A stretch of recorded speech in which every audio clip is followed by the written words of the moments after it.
Hello everyone, welcome to EduTap and welcome to the series that we have started exclusively for the upcoming UPSC EPFO 2025 examination, जिसमें हम लोग 15 MCQ से डे करेंगे and as part of which आज हम लोग करने वाले हैं सोशल सिक्योरिटी एक्ट। इसमें हम लोग 15 MCQs करेंगे and this is one of the most important act जो आपके एग्जाम के लिए रेलेवेंट है and that is employees provident funds and miscellaneous provisions act 1952। Obviously आप EPFO के साथ काम करना चाहते हैं and then you should know everything, very अच्छे से आपको इसको जानना ज़रूरी है, ठीक है। And when we look at the importance that is associated with social security acts with the examination of the UPSC EPFO, at least 4 questions, 3 to 4 questions are asked every time and बहुत ही अगर आप basics भी अच्छे से cover कर लोगे तो you should be able to answer all and आपको ज़्यादा टाइम भी नहीं लगता है इसके प्रिपरेशन में, ठीक है, क्योंकि बहुत easily it is available. So and scoring potential भी है। So yes, this is very important, specially this particular act तो बहुत ही ज़्यादा इंपॉर्टेंट है, ठीक है। With this introduction let me start today session. Before that एक छोटा सा अनाउंसमेंट है। EduTap has brought to you a comprehensive guidebook for all those who are preparing for the UPSC EPFO examination. इस particular guidebook में आपको UPSC EPFO exam relevant all information would be provided. मतलब आपको कहीं और जाने की ज़रूरत ही नहीं है। You'll get the examination pattern किस तरह से होता है, eligibility क्या है, ये exam exactly है क्या, ओके, एंड decoded syllabus इस एग्ज़ाम के जितने भी सब्जेक्ट्स आते हैं and more important solved previous year questions which will help you in strategizing and planning your preparation.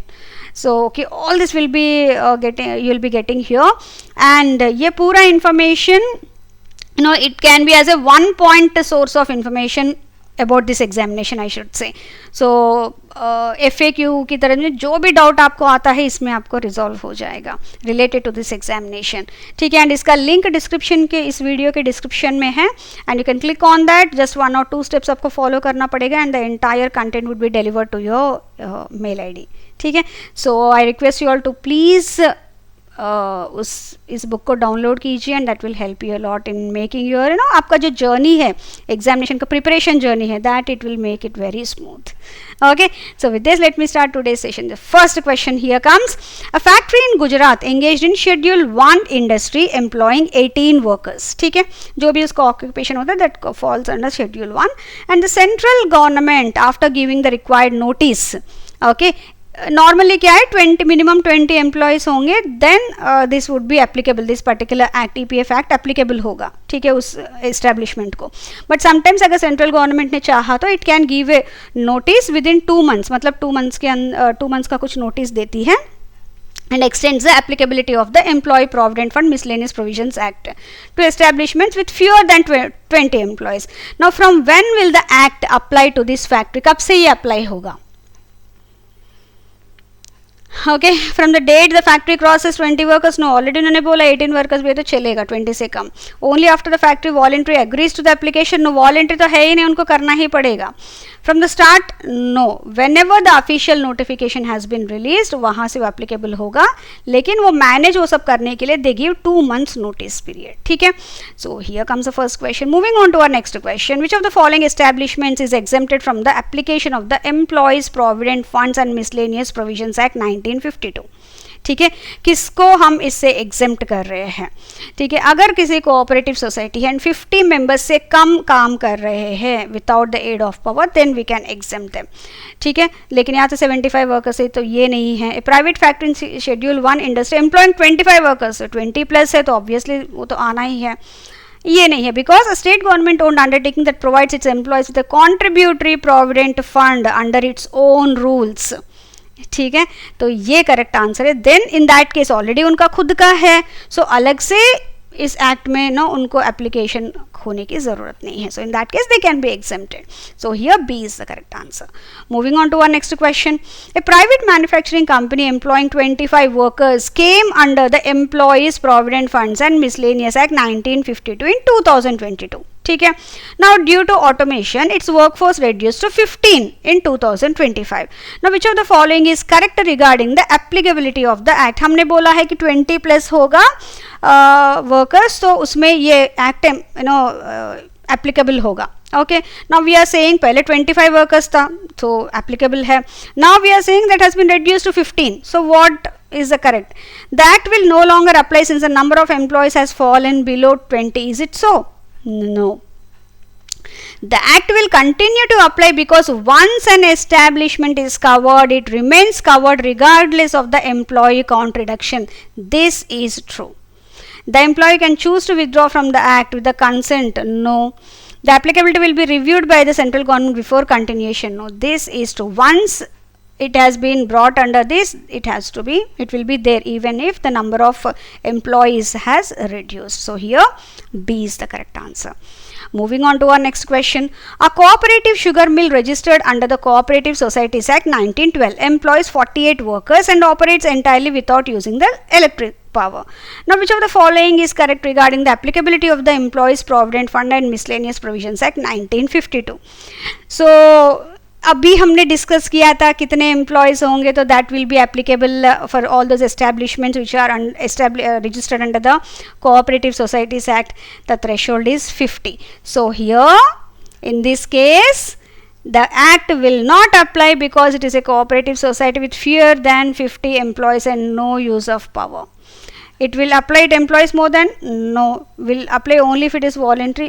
No. The act will apply because it is engaged in manufacturing? Nothing like that. ठीक है. So moving on to our next question. A state government owned transport corporation provides its employees with a contributory provident fund under the state rules. Later, the central government notifies that all transport corporations will be covered under the EPF scheme. Now what will be the effect on this corporation? ठीक है, पहले तो ये state government उनका already contributory provident fund है state rules के हिसाब से. अब सेंट्रल गवर्नमेंट बोलता है जितने भी ट्रांसपोर्ट कॉर्पोरेशन है इंडिया में वो सारे अभी ईपीएफ स्कीम में आना चाहिए. Okay, and they said that, पहले भी बताया 2 months का नोटिस उन्होंने दे दिया and from the date they should be in that.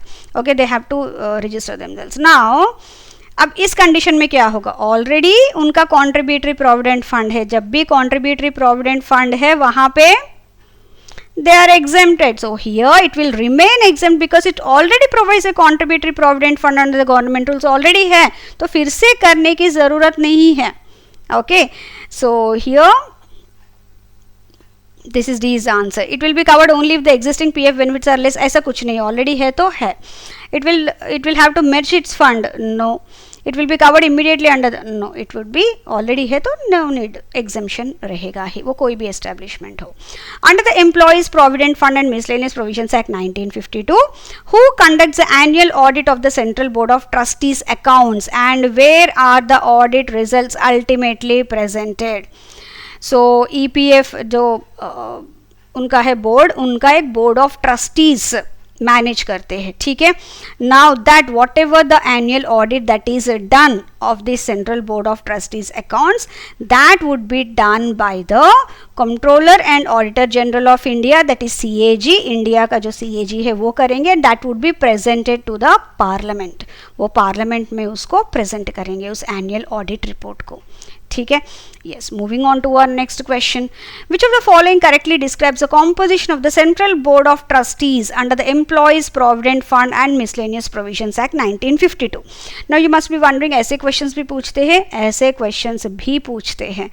And जहाँ पे भी आपके boards आते हैं, कई सारे acts में कई सारे boards हैं, प्लीज़ उनके जो membership है, कितने members होंगे, number कितना है, उसका chairman कौन होगा, please go through that thoroughly. Very very important.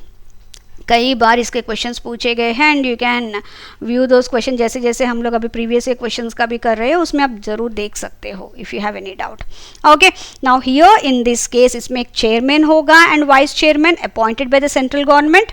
CPFC that is central provident fund commissioner होगा एक्स ऑफिशियो, मतलब उसमें जो भी उस टाइम के लिए रहेगा that would be member here. Central and state government representatives, employer representatives and employee representatives, all these persons would be there as per the composition of the Central Board of Trustees under the Employees Provident Fund and Miscellaneous Provisions Act.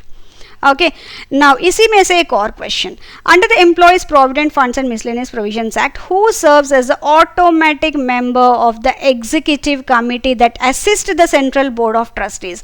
इनको, इस board को support करने के लिए एक executive committee भी रहेगा, उसमें कई सारे मेंबर्स होते हैं, they will support this board. Okay ना, उसमें एक मेंबर ऐसे कि ऑटोमेटिक है, उसमें कोई अपॉइंट करने का ऐसा कुछ भी जरूरत नहीं है, उस पोजीशन में होने की वजह say that person is automatic member of this executive committee, ठीक है। एंड दैट इज, ये भी इंपॉर्टेंट है, because he is a provident fund commissioner, he will be the automatic member, that is central provident fund commissioner. Okay, yes, moving on to our next question. Before establishing a state board of trustees under the Employees Provident Fund and Miscellaneous Provisions Act 1952, the central government must, now एक तो central board of trustees है, now state board of trustees भी establish कर सकती है central government, but for that they have to follow due protocol. What is that? They have to consult with the concern state government, because उनके भी members इसमें रहेंगे. So for that definitely they have to consult them and only then they can establish a state board of trustees as well. ठीक है, so here A would be the correct answer. Moving on to our next question. The central board plans to appoint an additional central provident fund commissioner for a permanent position. Now, which of the following is mandatory before such an appointment? Now, आप EPFO exam किसके through दे रहे हैं?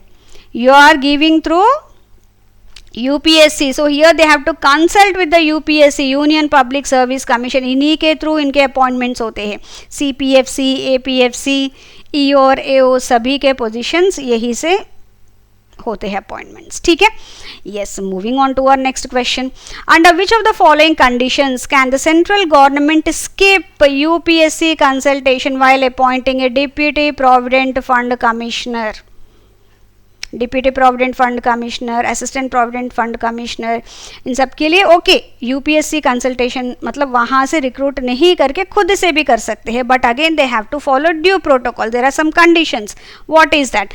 If the appointment is less than 1 year, वो permanent नहीं है, और the appointee is already a group A or group B government officer, then they can appoint directly. Otherwise, अगर permanently करना है and अगर करना भी है तो that should be through UPSC consultation only. So here D is the correct answer. ठीक है. Moving on to our next question. Under the EPF provisions, which of the following statements is correct? An employee may choose to contribute more than the statutory rate. मतलब 20,000 के ज़्यादा salary है तो उनका 12% का PF कटता है. ठीक है. सो उसमें एम्प्लॉय क्या कर सकता है? अगर मैं चाहूँ, अगर मैं एम्प्लॉय हूँ, मैं चाहूँ तो 12% की जगह मैं बोलूँगी 20% आप काट लीजिए. ठीक है, वो कर सकते हैं. But the employer is obligated to match the excess contribution. Is that so? No, employer का कोई ऑब्लिगेशन नहीं, उनका जितना मिनिमम है उतना ही वो करेंगे. That is 12%. That's it. That is 20,000 के ऊपर है तो 12%, 20,000 के नीचे है तो 10%. दैट टू ऐसा कोई कंपल्शन नहीं है कि 10% है. अगर गवर्नमेंट ने कुछ स्पेसिफाई किया है तो देन मिनिमम तो 10% होगा. ठीक है. The term dearness allowance includes the cash value of any food concessions provide to the employee. Yes, this is true. ठीक है. Now retaining allowance refers to payments made during operational seasons to retain high skilled staff. Operation seasons नहीं, जब वो off season रहेगा. Off season में क्या होता है? ज़्यादा काम तो होता नहीं है. Okay, but still to retain the high skilled staff, क्योंकि अगर वो चले गए तो फिर मिलना बहुत मुश्किल होता है कई बार. So for that purpose of season में भी उनको अलाउंस देते, कुछ पैसे देते, so that they can retain them. That allowance is called as retaining allowance. ठीक है.